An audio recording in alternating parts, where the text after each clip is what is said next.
nous allons lire Éphésiens 3, 14 à 19. La Bible déclare: à cause de cela, je fléchis les genoux devant le Père, duquel tire son nom toute famille dans les cieux et sur la terre, afin qu'il vous donne, selon la richesse de sa gloire, d'être puissamment fortifié par son esprit dans l'homme intérieur, en sorte que Christ habite dans vos cœurs par la foi, afin qu'étant enracinés et fondés dans l'amour, vous puissiez comprendre avec tous les saints quelle est la largeur, la longueur, la profondeur et la hauteur, et connaître l'amour de Christ qui surpasse toute connaissance, en sorte que vous soyez remplis jusqu'à toute la plénitude de Dieu. Vous pouvez vous asseoir dans la sainte présence de Dieu. Je poursuis le message sur l'amour de Dieu. Et ce matin, nous allons parler de la profondeur. Le but de cette série d'enseignements est tiré du verset 17, où l'apôtre a déclaré: en sorte que Christ habite dans vos cœurs par la foi, afin qu'étant enracinés, et nous avons dit que enraciné, c'est fixé profondément dans l'esprit, dans le cœur, afin que vous soyez, afin qu'étant enracinés et fondés, nous avons vu que fonder, c'est établir les bases d'eux. Fondé dans l'amour, vous puissiez comprendre. Et nous avons dit que comprendre, c'est saisir le sens de concevoir dans l'esprit. Comprendre quoi? Comprendre avec tous les saints quelle est la largeur, la longueur, la profondeur et la hauteur, et connaître l'amour de Christ. Donc nous voulons connaître la largeur de l'amour de Dieu, la longueur de l'amour de Dieu, la profondeur de l'amour de Dieu et la hauteur de l'amour de Dieu. Amen. Et ce matin, nous allons parler de la profondeur de l'amour de Dieu. Amen. Il est bon que le peuple de Dieu puisse comprendre les choses. Dieu est amour, on l'a déjà vu. Dieu est grand. En fait, j'ai réalisé en m'attardant sur la parole de Dieu, beaucoup parlent de l'amour de Dieu, mais ils ne comprennent pas. En fait, ça ne leur intéresse pas. Ce qui les intéresse, c'est l'intérêt qu'ils ont. Vous voyez, je fais des répétitions là. Ce qui les intéresse, c'est les intérêts qu'ils ont de s'approcher de Dieu. Amen. Un homme peut t'aider toute sa vie. Et toi, si tu veux juste être aidé 5 minutes, c'est toi qui as perdu. En 5 minutes, on peut t'aider et partir, alors qu'une personne peut t'aider pendant toute sa vie. Amen. Voilà pourquoi n'établissez pas vos relations sur base d'argent. Tu peux avoir l'argent de l'homme, mais il vaut mieux avoir l'homme qui a l'argent. Vous comprenez? L'argent de l'homme peut finir, mais l'homme qui a l'argent ne pourra pas finir. Donc, ce matin, nous voulons parler de la profondeur de l'amour de Dieu. Profondeur signifie, quand je parle de la profondeur de l'amour de Dieu, enfin, on va déjà rappeler. Quand j'ai parlé de la largeur de l'amour de Dieu, j'ai dit que l'amour de Dieu s'étendait à tout le monde. Et pour comprendre cela, nous avons lu Jean 3,16. Dieu a tant aimé le monde. Bon, elle n'est pas là ce matin, donc elle ne pourra pas vous fatiguer. Mais j'ai quand même que quelqu'un me donne Jean 3,16 qui dit...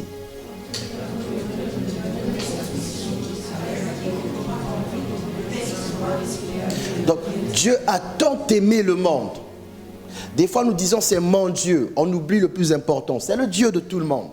Ça, c'est la largeur de l'amour de Dieu. Dieu veut que tous soient sauvés. Dieu veut que tous ceux qui sont sauvés, quand ils viennent à lui, ils viennent à l'unisson. Voilà pourquoi, à la base, l'Église tire son nom du mot communauté. Donc, Dieu veut que tout se fasse en communion. Amen. Quand on n'a pas compris cela, on a des regards bizarres sur les autres à l'Église. Et ils sont inspecteurs de culte, je ne sais même pas quel jour je les ai nommés. Ils sont capables de te dire comment la personne est habillée, ils sont capables de te dire si elle était propre, ils sont capables de tout dire. Ceux-là n'ont pas compris la largeur de l'amour de Dieu. Après, nous avons évoqué la longueur. Dieu, on ne sait pas où il commence ni où il s'arrête. Comme il est amour, on ne peut pas aussi savoir où commence son amour, ni où s'arrête son amour. Et dans Jean 3,16, il dit, il donne la vie, mais Jésus a précisé la vie éternelle. Et une fois, Jésus a dit, je suis venu donner la vie, mais la vie en abondance. Donc, quelquefois, quand on marche avec Dieu, qu'on fait des erreurs, on est trop sévère avec soi-même et on se dit, oh, maintenant que j'ai fait cette erreur, certainement ma communion avec Dieu, je l'ai perdue. Or, Dieu connaissait cette erreur avant même que tu sois formé dans le ventre de ta mère. Amen. Il y en a comme moi, avant même de s'asseoir dans mon bureau, je sais que tu vas mentir. Voilà, des fois, il y a certains entretiens, 15 minutes, je prends 15 minutes de dormir. Ils disent que le pasteur est fatigué. Non, le pasteur se repose. Je te laisse mentir. À la 16e minute, je reprends la parole, je reprends le contrôle et je vais direct dans la vérité. Et ça suscite la crainte de Dieu. Une fois, une personne a regardé le mur pour savoir s'il y a quelqu'un. J'ai dit, il y a quelqu'un, il y a Jésus, mais tu ne peux pas le voir. Amen. Donc, la longueur de l'amour de Dieu. Dieu n'attend pas que nous fassions des bêtises. Dieu a un plan. Et dans ce plan, il y a un parcours, il y a un processus dans lequel Dieu accepte que les gens fassent des bêtises. Amen. Dieu accepte que les gens trébuchent. Et je vous ai pris l'exemple d'un enfant qui commence à marcher. Par exemple, Naomi, quand elle a commencé à marcher, Naomi tombait. Tania, ce jour-là, elle s'est découvert les qualités de coach. Donc quand l'enfant marche, tu commences à suivre derrière. Tu ne savais pas que tu serais destiné à faire ça. C'est ce que Dieu fait. Amen. Et aujourd'hui, nous allons parler de la profondeur de l'amour de Dieu. Amen. En fait, ce que Jésus a dit dans Jean 3,16 est très profond. Voilà pourquoi nous allons parler de la profondeur de l'amour de Dieu.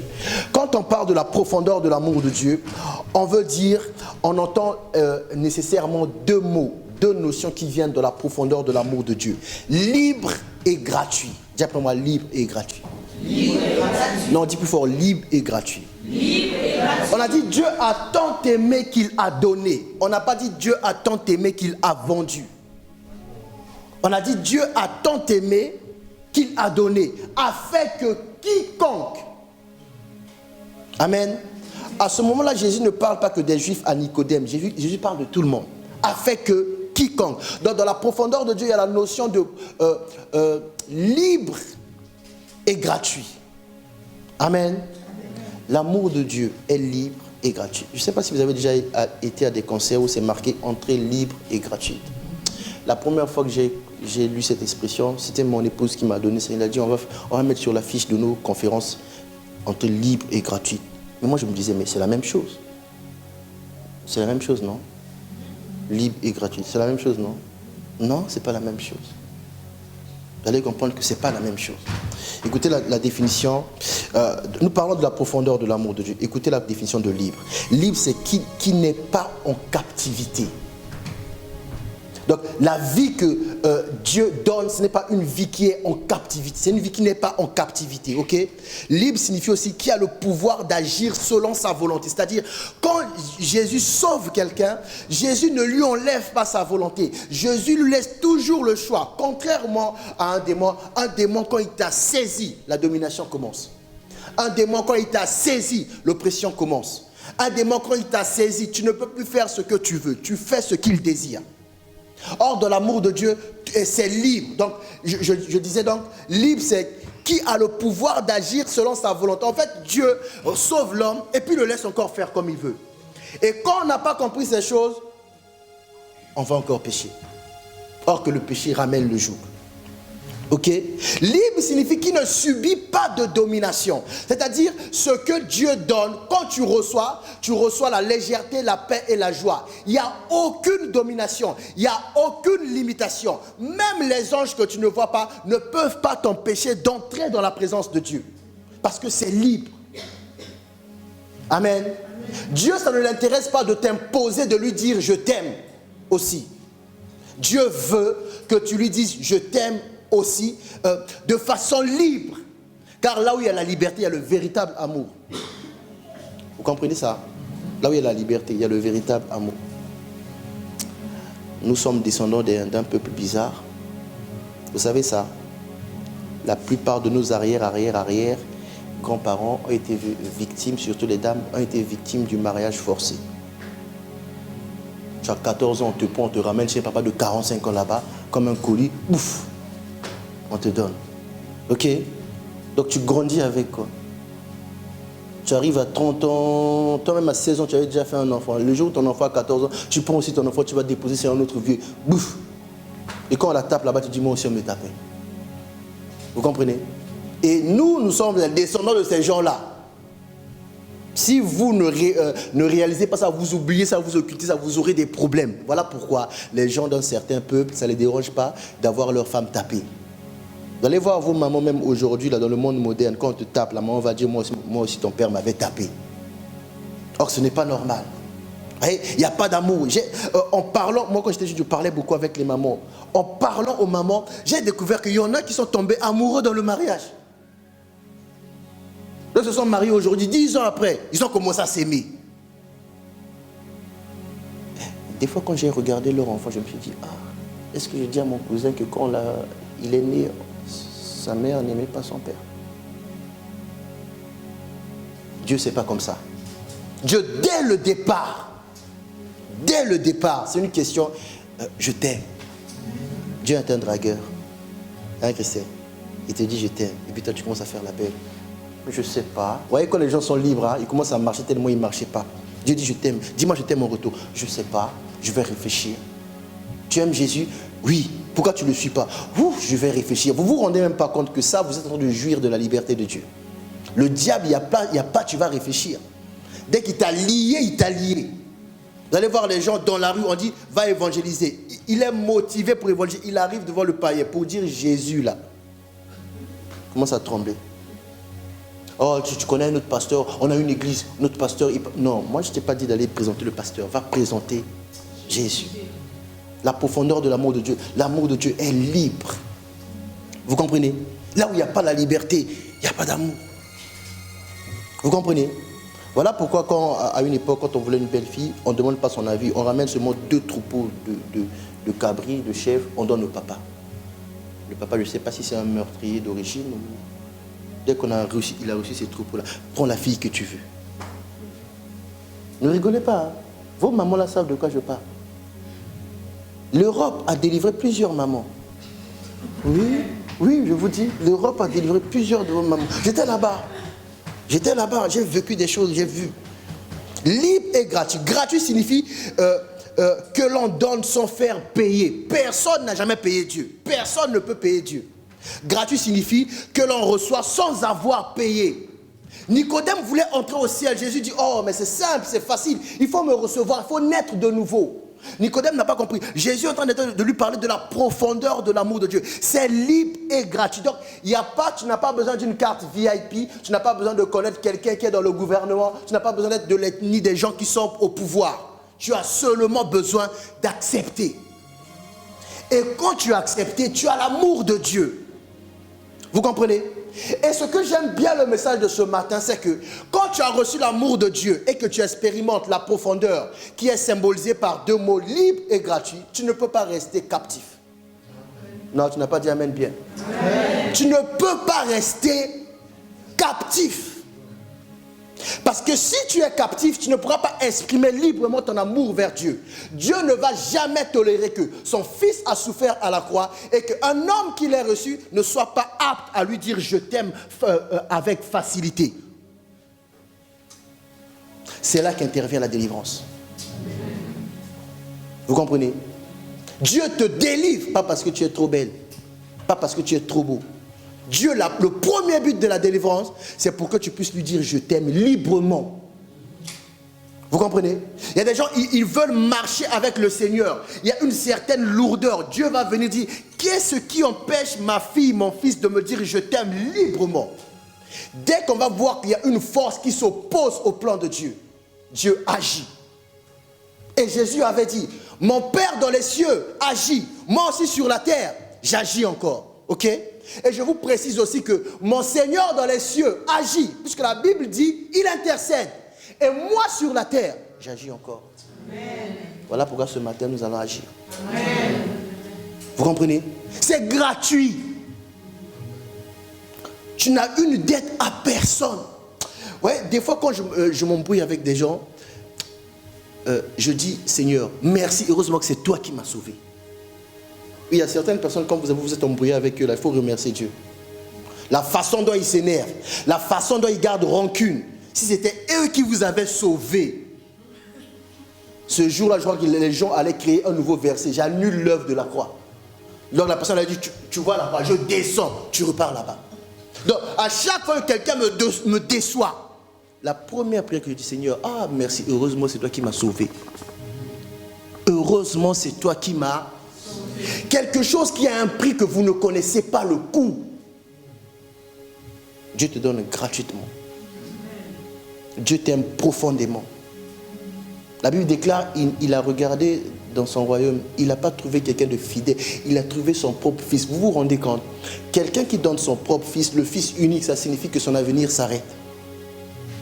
Quand on a demandé à Abraham, donne Isaac, Abraham savait que mon avenir s'arrête. Puisque ici, il n'y a plus de fils, il n'y a plus de postérité. Dieu a décidé que sa postérité s'arrête pour t'avoir toi. Amen. Donc, il ne permettra pas. Vous voyez, écoutez, la Bible marche par la foi. Voilà pourquoi dans le verset, je vais relire, l'apôtre n'a pas parlé de compréhension intellectuelle. Écoutez bien ce qu'il dit dans le verset 17. En sorte que Christ habite dans vos cœurs par la foi. Vous comprenez? La foi est cette puissance qui vient sur une personne quand la personne la manifeste. Peu importe les chaînes tombent parce que Dieu m'a aimé profondément. Un fils qui régnait au ciel est né dans une étape. Là où il y a des odeurs. Un fils qui régnait au ciel. À l'époque, quand tu meurs à la croix, là, c'est la pire des morts. C'est humiliant. Le Fils de Dieu déshabillé, puis cloué. Et puis les gens, ils savaient, hein. Eux, je crois que c'est les ancêtres des Congolais. Ils ont dit, si tu es fils de Dieu, sauve-toi toi-même. J'ai dit, mais c'est quoi ce peuple-là? Mais pourquoi vous rigolez? C'est vrai? J'avais déjà vu un peuple qui critique les églises comme les Congolais. Mais je vous dis, en plein culte, vous venez taper quelqu'un. Quel courage! Quel courage! En plein culte, vous venez taper quelqu'un. Il n'y a pas comme... Bon, nos frères ivoiriens aussi sont pas mal. Et en plein obstacle, ils vont déterrer un cercueil, l'ouvrir. Ah! Vous voyez que la sorcellerie est devenue monnaie commune. Même moi, pasteur, quand j'ai vu le visage, j'ai eu peur. J'ai dit, il est noir comme ça. Je vois les gens prendre des photos. Tu n'es pas possédé. Toi, tu es sous terre. Possédé, c'est quelqu'un, tu appartiens à quelqu'un. Toi, tu es sous la terre. Donc, le diable n'a même pas le temps de te prendre. Tu es sous la terre. Vous comprenez? C'est profond. Nicodème était venu la nuit, il a reçu une révélation. Ah, entrer au ciel, c'est gratuit. Entrer au ciel, c'est... Est-ce que vous savez qu'on ne peut pas entrer au ciel possédé? Hein? Est-ce que vous savez ça? On ne peut pas entrer au ciel possédé. Dis après moi la profondeur de l'amour de Dieu. La profondeur de l'amour de Dieu. Est-ce que vous savez que cette profondeur signifie que tu ne peux pas être affilié à une église, appartenir à une église et être possédé? Il y a incompatibilité. Tu es comme un homme qui cherche à épouser un homme. Oh, j'ai dit la vérité, il y a quoi? Vous comprenez? Quand tu es à l'église et que tu as des problèmes qui ne sont pas réglés, il y a incompatibilité, il y a quelque chose que tu as raté. Ici, c'est le lieu où tout problème doit tomber. Et quand je dis tout problème, les gens me regardent, ils rentrent. Je dis tout problème doit tomber. Amen. Il suffit de mettre la foi de l'amour de Dieu. Jésus a souffert, c'était réel. Pierre, il a renié, il savait. Il savait, si je dis je connais Jésus, je vais peut-être être la troisième personne qu'on va crucifier. Tu connais Jésus? Oh non, quel Jésus? On l'a dit, oh, toi tu as son accent. Vous voyez, l'accent peut vous trahir. Même si vous allez parler français, hein, à Paris, hein, on saura que vous êtes de Verviers. Hein. Vous allez dire frites, avec des frites. On va savoir, oh, c'est un Belge. L'accent a trahi Pierre. Pierre a pris la fuite. Pierre savait, si je reconnais Jésus, on va aller à la croix. Et Jésus, la Bible dit, il était en train de souffrir dans la douleur. La première fois de sa vie, Jésus a appelé Dieu. Lisez la Bible. La seule fois où Jésus a prononcé Dieu dans sa bouche, c'est à la croix. Jésus a toujours dit mon Père. Jésus a toujours dit mon Père, mon Père, mon Père, mon Père. Ce jour-là, Jésus a dit, hey, Yahweh, où es-tu? Pourquoi m'as-tu abandonné? La Bible déclare qu'il est mort, c'est-à-dire il a envoyé un cri de supplication. Dieu a dit, mon fils, j'aime profondément le genre humain. Tu dois mourir. Dieu a tourné le dos. La Bible dit, Jésus a rendu l'âme. Tremblement de terre. Celui qui se bagarrait ses vêtements a regardé et a dit, on a fait une erreur. Ce monsieur-là était fils de Dieu. Et dans le temple, là-bas, la Bible dit, le voile s'est déchiré. J'aime trop la Bible. La Bible dit, les sépulcres des saints se sont ouverts. Les saints, ceux qui étaient morts dans la foi à Dieu dans l'Ancien Testament, leurs sépulcres se sont ouverts. Ils sont sortis dans la ville. Il y en a qui les ont vus dans la ville. Dans ce jour-là, si David se promenait, quelqu'un a vu David, il dit, hé, David, tu étais donc comme ça. Parce que c'était tellement profond l'amour que Dieu a déversé. Il fallait d'abord que ceux qui sont morts dans la foi puissent se réveiller. On a dit, ils se sont baladés dans la... C'est écrit, je n'invente pas. Les sépulcres des saints se sont ouverts. Or, normalement, vous connaissez l'histoire de Lazare, non? On a enterré, on a dit, maître, ils sont déjà. Donc le corps commençait déjà. Bon, imaginez David, le corps était comment? Imaginez ceux qui sont morts dans la foi, le corps était comment? Par la profondeur de l'amour de Dieu, chaque corps qui était devenu poussière, chaque poussière s'est rassemblée. Chaque poussière est devenue la chair. Chaque poussière a reconstitué les os. Chaque poussière a reconstitué le corps. Et on n'a pas dit on est venu ouvrir. On n'a pas dit on est venu cacher. Les sépulcres se sont ouverts. Le tombeau a commencé à vomir les gens. Parce que ces gens-là avaient le goût de l'amour de Dieu. Donc c'est comme le tombeau a dit, berk. Ça c'est quelle lumière. Les saints sont sortis. Ils se sont baladés dans la ville. Et toi, tu viens à l'église. Tu as un problème. Et tu en fais un trophée. Pasteur, dans notre famille, ça a toujours été comme ça. Même j'ai parlé à ma mère. Hein, ma mère a dit Dieu fera. Ta mère t'a menti. Elle est pasteur de quelle église? Une menteuse comme ça. Ta fille souffre, Dieu fera. Dieu fera quoi? Dieu fera quoi?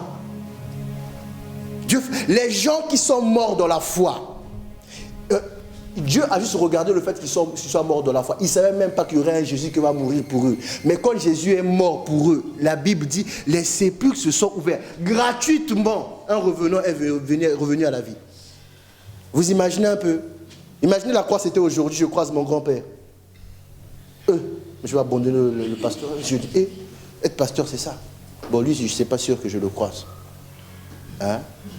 Non, lui, c'est pas sûr que je... En tout cas, ceux qui sont morts avant l'évangile en Afrique, là, c'est terrible. C'est pas sûr qu'on les croise. Donc, n'espérez pas les voir. On a toujours dit, mon grand-père, c'était un bon chasseur, un bon guerrier est un bon sorcier aussi. Il n'y avait pas l'évangile. Hein? Je vous enlève ça déjà de l'esprit. Non, quand on sera au ciel, il y aura Tati, il y aura Papi. Non, si Papi, Tati est mort avant que l'évangile arrive en Afrique, il ne sera pas là. Hein? Comme ça, c'est clair, hein, ça va. Voilà. Vous comprenez?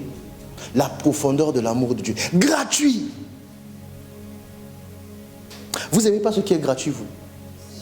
Non. Vous aimez ce qui est gratuit quand ça vient des hommes.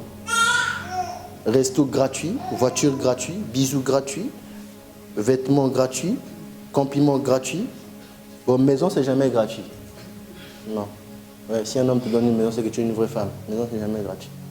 Vous aimez tout ce qui est... Mais ce qui est gratuit de Dieu, vous n'aimez pas ça parce que ça vous éloigne de ce qui est gratuit pour les hommes. Vous comprenez? Non. Je ne comprends pas comment Dieu a envoyé son fils mort et ressuscité il y a plus de 2000 ans. Vous voyez l'église marcher et vous venez ici pour être sympa avec moi. Dis à ton voisin, le pasteur n'a pas besoin de ta sympathie. Le pasteur a besoin de détruire ton démon, il faut le dire. Non, on redit ça. Le pasteur a besoin de détruire ton démon. Vous avez peur de vous regarder. Regarde le démon de ton voisin, dis le pasteur a besoin de détruire son démon. Oui. Tant que ces choses, l'amour de Dieu, tant que vous ne l'acceptez pas dans vos cœurs, impossible de vivre librement. Impossible. Impossible. À chaque fois qu'on prêche, je n'arrêterai pas de prêcher ce message tant que tu diras, est-ce que c'est aussi pour moi? Oui, c'est aussi pour toi. C'est aussi pour toi. Quelle est la chose que tu as fait qui est pire que les gens de la Bible? Quelle est la chose que tu as fait qui est pire que Paul? Paul a été prendre un mandat, pas pour arrêter les chrétiens, pour les tuer. Oh, quel courage. Quelle est la chose que tu as fait qui est pire que David, l'homme selon le cœur de Dieu? Il prend la femme de Trouille et puis il met en Trouille en première ligne pour être tué. Et quand il est tué, il veut adopter l'enfant. C'est un enfant, on n'adopte pas son enfant. On ne peut pas adopter son propre enfant. David voulait adopter son propre enfant pour montrer aux gens que c'est un bon roi. Dieu a envoyé un proverbe pour te dire, c'est ton enfant. Comme tu as dit que c'est l'enfant de celui qui est mort, l'enfant aussi va mourir. L'enfant est mort. David a commencé à pleurer. Tu avais dit, tu vas adopter, non? Moi, si je vais t'adopter, les démarches n'ont pas fini, tu meurs. Je vais pleurer. Non, je vais adopter un petit chinois. Mais quoi, c'est des hommes, non? Pourquoi vous faites comme ça? Mais c'est des hommes, pourquoi vous faites ça? Vous comprenez? David, l'homme selon le cœur de Dieu, il a tué quelqu'un. Quand il s'est mis à genoux, Dieu l'a pardonné. Il s'est rendu compte de la profondeur de l'amour de Dieu. Vous comprenez? Ton problème est profond, la main de Dieu n'est pas trop courte. Amen. Vous comprenez? Pour souffrir comme tu souffres, on a été faire des pactes, on a donné quelque chose. Pour te sortir de ça, Dieu donne quelque chose qui est gratuit. Amen. Tu n'as pas besoin d'aller... on a demandé un coq qui fait cocorico 3 fois. On va le trouver où? En Afrique du Sud. Prenons l'avion. Il n'y a pas besoin de ça. Il y a besoin, tu viens devant Dieu. Seigneur, me voici. Amen. Dieu va te dire, je t'aime. Vous comprenez? Jusqu'à quand les âmes meurtries. Dès qu'on veut seulement vous réconcilier, tu fuis, tu as un démon. Mais maintenant, on va maintenant commencer à être honnête. On veut t'aider. Tu vois qu'on peut t'aider. Tu sens qu'on t'a donné des conseils sensés et spirituels. Tu as fui, tu as un démon. Vous comprenez? Tu as un sérieux démon. On veut t'aider. On te dit, fais ça. Toi, tu dis, je vais faire ça dans 2 semaines. Tu as un démon. Oui. On te dit, laisse ça, c'est pas bon. Tu sais que c'est pas bon. Mais tu demandes encore 5 fois. Est-ce que je dois laisser? Je dois faire quoi? Tu as un démon. Un homme normal, face au mal, ne réfléchit pas avant de partir. Ok? Tu aimes les bagarres. Votre couple est bien quand il y a des bagarres. Tu es comme une de mes tantes qui avait des démons. Oui, chaque bagarre, 9 mois après, ballon d'or. Donc quand ils se battaient sauvagement, là, on se disait qu'il y a un enfant qui va venir. Des futurs lascars de Paris là-bas. Un enfant comme ça, dans sa vie, il fera que vendre la drogue et voler des voitures. Il n'est pas venu en voie normale. Vous tapez. Et puis quand vous tapez là, vous avez déjà, il y a maintenant des fans dans la maison. Si tu as 5 enfants, 200 pour papa, 300 pour maman. On peut faire des paris. Qui va gagner aujourd'hui? Tu as un démon. Vous comprenez? Tu ne peux pas dormir. Quand tu dors, quand on t'appelle seulement, tu as un démon. Rigolez bien. On va rigoler tout à l'heure. Tu as un démon. Tu as acheté ton porte-manteau. Tu rentres dans ta chambre. Tu as un démon. Tu as un démon. Vous comprenez?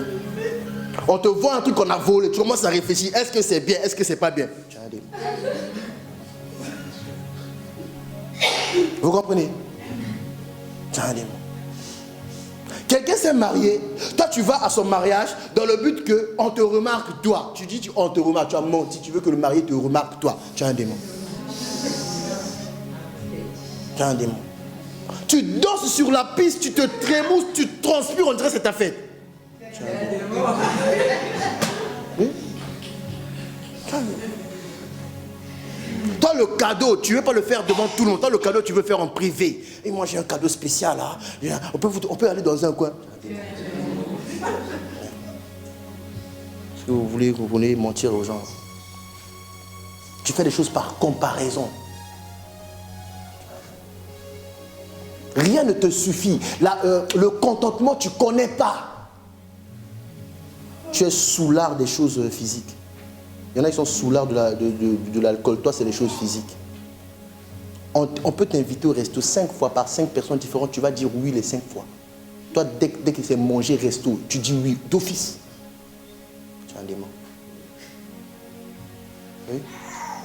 Oh, le matin, j'étais au petit déjeuner avec Axel. Après-midi, j'étais avec Evra. Ce soir, je suis avec Patrick. Bon, je compare maintenant qui parle mieux, qui paye bien. Evra, ça vous, c'est vrai, il paye bien. Tu es un démon. Ça s'appelle la cupidité. Tout, tu veux beaucoup. Tout, tu veux. Tu sors de ce Zara. Quelqu'un a mis une robe, tu rentres, tu n'as pas vu. Tu prends le train, tu vas en Allemagne chercher la même robe. Tu as un démon. Oui. Quand vous êtes beaucoup, tu veux toujours que c'est toi, à toi qu'on dise tu es la plus belle. Vous avez compris? Hein? Tu prends le vêtement de ta soeur, tu mets, c'est sale. Tu vas mettre dans les vêtements ça. On demande qui a mis le vêtement. Tu dis, je ne sais pas, tu as menti. Tu es le fils du diable, tu n'as pas un démon. Tu es le fils du diable. Tu es le fils du diable, tu n'as pas un démon. Tu n'as pas un démon, tu es le fils du diable, le père du mensonge, tu es un menteur. Oui. Il y en a quand ils ont fait une machine. Non, là, tu n'es pas seulement fils du diable, tu es sorcier. Tu vas jusqu'à mettre les sous-vêtements de ta soeur, tu es sorcier. Quelqu'un va fouiller ses affaires. Albert, il aime bien quand je mets ça. Toi et Albert, des bons sorciers. Il veut seulement que tu mettes, il ne paye pas. Et puis il t'a dit qu'Albert a le droit de te voir. Et puis Albert, c'est un nom bizarre. On dirait un mousquetaire. Vous comprenez? Tout ce que je dis là, Dieu veut te sortir de ça. Quand tu fais ces choses, après, ouais, il y a des choses qu'on fait, on cache. Quand on le fait, on a la joie. Après, quand tu attrapes ou pas, quand tu es seul, tu n'es plus bien. Pourquoi? Parce que tu avais déjà goûté à la croix. Mais tu continues à te comporter comme quelqu'un qui pense que Dieu est capable de donner des sous-vêtements. Sous-vêtements, c'est quoi? Et puis c'est sale de faire ça. Puis quand je prêche comme ça, tu rigoles, mais tu sais que je parle de toi. C'est sale. Vous comprenez? On a beau te prêcher l'ordre. Ta chambre, c'est comme un stade de foot. Les supporters, c'est les vêtements. Vita d'un coin, Imana de l'autre. Ou Real d'un coin, Barça de l'autre. Toi-même, l'arbitre. Le vêtement que tu as mis cette semaine, la semaine d'après, tu vas retrouver ça sous d'autres vêtements. Tu mets aussi.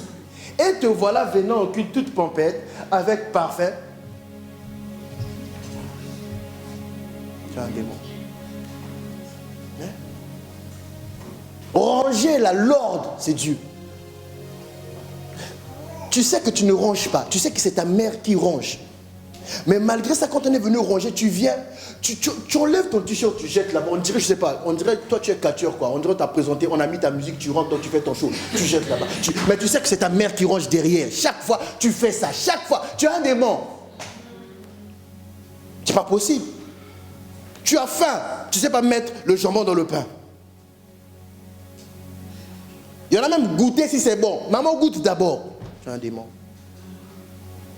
Comme disait ma femme, tu es paresseux, le paresseux, il prend la nourriture pour faire ça. C'est un travail. Et la nourriture, chérie, mets-moi dans la bouche, mange toi-même. Dans la bouche de quoi? Vous comprenez? Quand tu passes, quand tu es passé quelque part, tout est dérangé, tout est... C'est un signe qu'il y a un nuage qui t'accompagne. Tout est dérangé. On ne sait pas les papiers qui traînent par terre. Tu t'es mouché, tu t'es essuyé, on ne sait pas. Il y a des bouts de papier partout. Démons de la saleté, démons de la négligence, démons de la paresse. Ils sont là. Dans ta chambre, il n'y a même pas un endroit où tu peux te mettre à genoux pour prier. Ta chambre est on dit quoi? Un sanctuaire de démons. Et vous venez à l'église, la seule chose qui est rangée, j'allais dire bien rangée, mais non, rangée dans un endroit où vous vous souvenez, maquillage. Pourquoi? Parce que vous êtes dans la publicité mensongère. Vous comprenez? Il y a que Gloire qui est comme garçon ici. Fais attention aux démons qui se cachent derrière les maquillages. Oui, derrière les contourings, des trucs. Il y a des bons démons. Vous savez que le mariage est une guerre. Le mariage est une guerre. Tu découvres qu'il y a des démons, tu fais quoi? Tu tapes. Toi, tu vas rappeler les gens, non, on va annuler rien. Les chrétiens, on ne divorce pas. Tu vas rester dedans. Tu vas te battre. Vous comprenez? Voilà pourquoi il faut beaucoup observer les mamans des filles qui s'intéressent à toi. Quand tu observes souvent la maman, tu sais quel combat tu auras. Vous comprenez? Tu sais quel combat? Ne faites jamais... Gloire, ne prends jamais une fille qui ne connaît pas ses origines.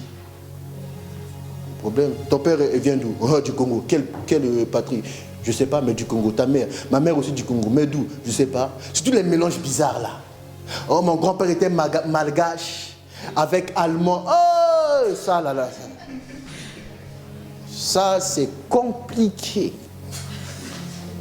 Il n'y a pas d'arbre généalogique. Il y a des racines généalogiques. Vous comprenez? En fait, toutes ces choses que je suis en train de dire, vous savez. Maintenant, vous commencez à avoir honte de me regarder. Regardez-moi. Pourquoi vous voulez comprendre? On veut... Écoutez, je vous avais dit, je vais refaire l'acte que je vous avais montré. En 2017, j'avais un combat. Si je fais seulement ça, hein, je laisse comme ça. Je ne peux pas partir de cette paix sans ramasser. Et partout où je viens, je passe mon temps à ramasser. D'ailleurs, ce matin, j'ai ramassé des chewing-gums dans la voiture. J'avais interdit ça. J'ai ramassé des chewing-gums dans la voiture. J'ai dit à ma femme, tu vois, ça commence. Ça commence par chewing-gum, après ça sera canette ou tu as soif. Je m'en fous. La voiture, ce n'est pas un bistrot. Vous comprenez? Après, ça va finir par les chaussures. Après, ça va finir par des pulls. Après, ça va finir par des manteaux. Toi, tu as rendez-vous, tu prends un deuxième manteau, tu mets dans le coffre, et puis quand tu arrives quelque part, après tu changes de manteau, et puis... Vous comprenez? Un homme censé doit se souvenir de là où il a laissé ses affaires. Le retard, c'est diabolique. Je disais, le retard, c'est diabolique. Vous comprenez? Le train, c'est à 10h35, tu quittes la maison à 10h32. Tu as un démon. Hein? Tu as une montre. Mais toi, pour aller à la gare, il faut courir. Chaque jour, on te voit à la gare à la même heure, dans le même état.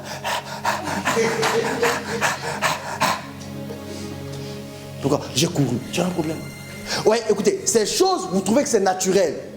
Mais vous ne faites pas un rapprochement avec le spirituel. Votre vie sera toujours en retard. Même le jour du mariage. Oh non, les maris sont toujours en retard. Mais si le mari est impatient, il va partir. Hein. Comment tu te fatigues à prier? Il y a un problème. Il y a un sérieux. Et aujourd'hui, là, je ne lance pas d'appel. Devinez pourquoi? Devinez, vous êtes intelligent. Je ne lance pas d'appel. Hein? Parce que quoi? Non. Parce que quoi? Non. Je ne lance pas d'appel. Pourquoi? Je ne lance pas d'appel. Pourquoi? Devinez, c'est pas compliqué. Ça monte là, ça monte. Non, je ne lance pas d'appel aujourd'hui. Pourquoi? Hein?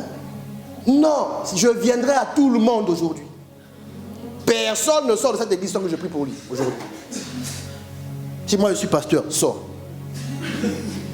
Ah, vous rigolez. J'ai dit, si moi je suis pasteur, sors. Je ne vais pas te suivre, sors. Quelqu'un va te ramener ici. Sors. Aujourd'hui, il n'y a pas d'appel. Qui a un problème profond, qui est dans tel cas. Dieu me dit, tiens, la dépêche-toi. Non, je viens. Dis à ton voisin, aujourd'hui, je viens. Tu n'es pas malade? Ok, je vais te rendre compte de santé meilleure. Je prie pour tout le monde. Même Sylvie. Il n'y a pas de chose de prier pour les autres. Tu cherches un ongle. Toi-même là, tu as des ongles. On va couper ça. Aujourd'hui, il n'y a pas... je suis une maman quand même. J'ai des enfants. Il faut respecter les adultes. Je suis un père spirituel. J'ai des enfants maman. Amen. Oui. Aujourd'hui là, tu vas dans les toilettes. Je te suis. Je connais vos techniques. Tu vas où? Je vais cracher. Quoi? Tu allais faire quoi? Je sais, j'allais me moucher. Je n'ai même pas entendu l'eau couler. Sale. Oui. Et puis à la fin du coup, tu vas me serrer la main. Heureusement qu'on m'amène mon sandwich dans du papier. Heureusement que dans mon bureau aussi, il y a le truc là, je ne sais pas, détergent, je ne sais pas quoi. Dès que je rentre, et puis je mange mon sandwich. Sinon, j'allais manger des microbes diabolisés, démonisés. Microbes avec 3 têtes, parlons en langue. Vous comprenez? Aujourd'hui, il faut que je prie pour cette église. Amen. Même si tu dis pas Amen. Il faut que je prie pour cette église. J'ai besoin de prier pour cette église. Amen.